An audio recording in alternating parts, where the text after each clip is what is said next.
Hello, animators.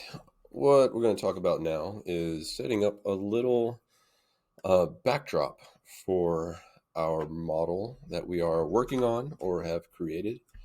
And so, what this consists of is a plane. And you'll see here in the outliner, here's the plane, here's the model. This would obviously be your model that we're working on. And then you'll also see there is, and that's the head, and that is right here is the bend modifier that we will talk about today and how to make this work, how you can bend mesh using a simple modifier in Maya. Now, the reason we're doing this particular kind of backdrop is because it is what you call in the photography world a seamless backdrop, which means there's no creases. It'll give this kind of cool gradient in the background.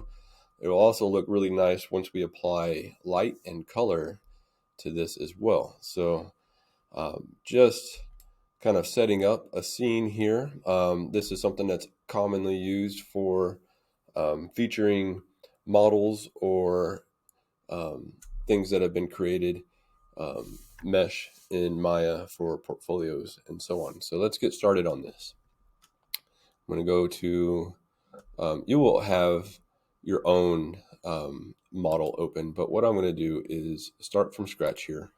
So I'm not going to save this, but I am going to add my model in here. You already have yours. I'm going to shrink this guy down to size because he's a bit larger than life. All right. So just know that the background or the backdrop that you will be creating is going to need to be scaled for your particular model. So there's my model. All right. I'm going to keep him there. Your model is going to look better and more defined. Now I need a backdrop, and that is going to be done with poly modeling and my plane here. Now remember, to get to these tools, you want to make sure that you're in the modeling mode. So we're going to make sure that we have the plane selected, and it's an itty bitty little plane here. So I'm going to scale this up quite large, larger than you think. And we can always play with the scale of this later. Now, in order to bend, like any mesh, when you're trying to form something, you need more polys. This has very little polys. So let's get into modeling tools. I can add divisions, but then if you do that too much, you're going to get into some shaky grounds with these computers and trying to do multiples of divisions. So what I would do is let's do smooth. We'll do the smooth mesh, and it adds more on there. I'm going to go to 2 on this, and that should be enough. Now I can see when I select my mesh, I've basically quadrupled the number of polys on that mesh. All right, so good. Now we have something that we can bend. Now let's get into working with a bend modifier. And in order to do that, we're going to need to deform it. And there you go. Right up here on top is deform. So I'm going to hit deform, and I'm going to go to nonlinear, and I'm going to select bend right here. When I do that, this weird handle pops up on here. And if I go to my attribute editor, and I can see I have a bend modifier showing up here. Shows a curvature, shows high bound, low bound, and so on. Now, this modifier, if I were to manipulate this in any way, this plane, what I want it to do is bend along this curve right here.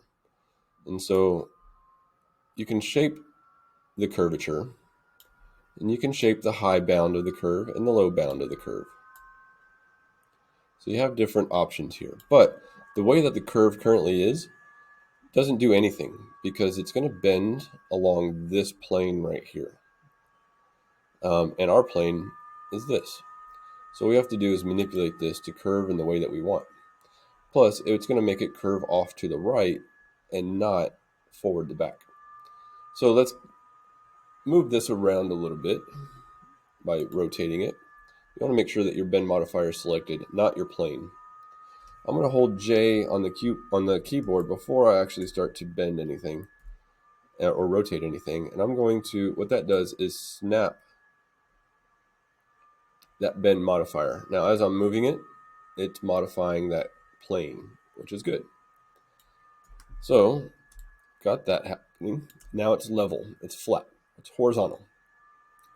But now it's curving the wrong way. I want this curve to happen from front to back. So I'm going to hold J again, and this time I'm going to turn the X axis.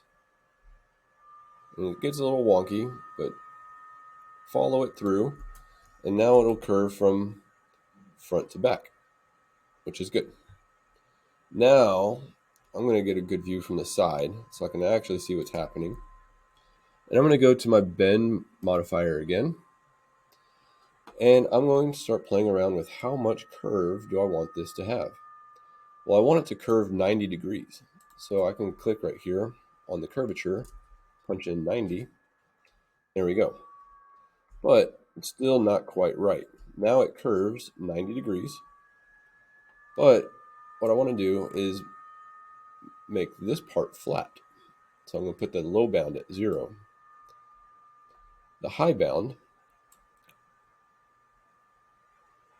I have it, but it's not moving anywhere until I go way down low. I like actually the angle that it's working at because it's going to bend 90 degrees. So what I have to do now is move my plane. I'll select that, my translate tool, and I'm going to shift my plane backwards so it follows along that curve. There we go. Now it's curving a bit too much. So what I can do is kind of get it to where it's like at a good 90 degrees. I'll put it at 1, put straight up. Now the curvature is pretty good. I can scale this as well. So I like that shape, but this is a really too much. What I want you to go for is something a little bit tighter of a curve than that. So I'm going back to my bend modifier, and I'm going to use my scale tool. I'm going to scale this down. Now it's going to give me a much tighter curve upwards. So I like that.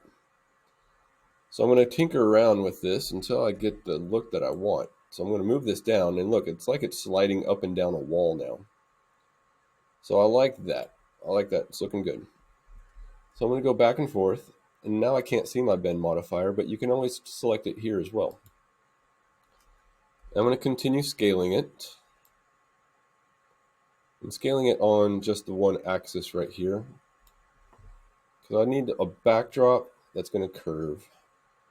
So now I'm going to take this and move this down that wall again until it's about even, the floor and the wall. Now we've got a nice, good curvature here. My model, I can move my model and adjust them, but I like where my model is. And I want to just move my plane. But you saw if I move the plane, it's just going to go up and down.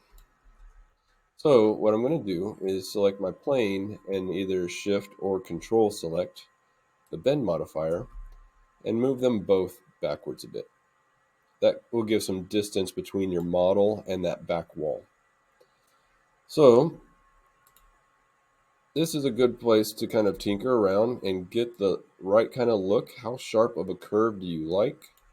Do you need to add more bends to your plane to make a smoother bend right here? I can smooth that out again, and it's going to create a little bit smoother bend on my backdrop. Now, this is a bit absurd how large this backdrop is, but it doesn't really matter. It's just a plane. So now I've got this cool backdrop ready to showcase my model right here and set up some lighting effects. So that's it for now. Good luck. Bend modifier. Hooray.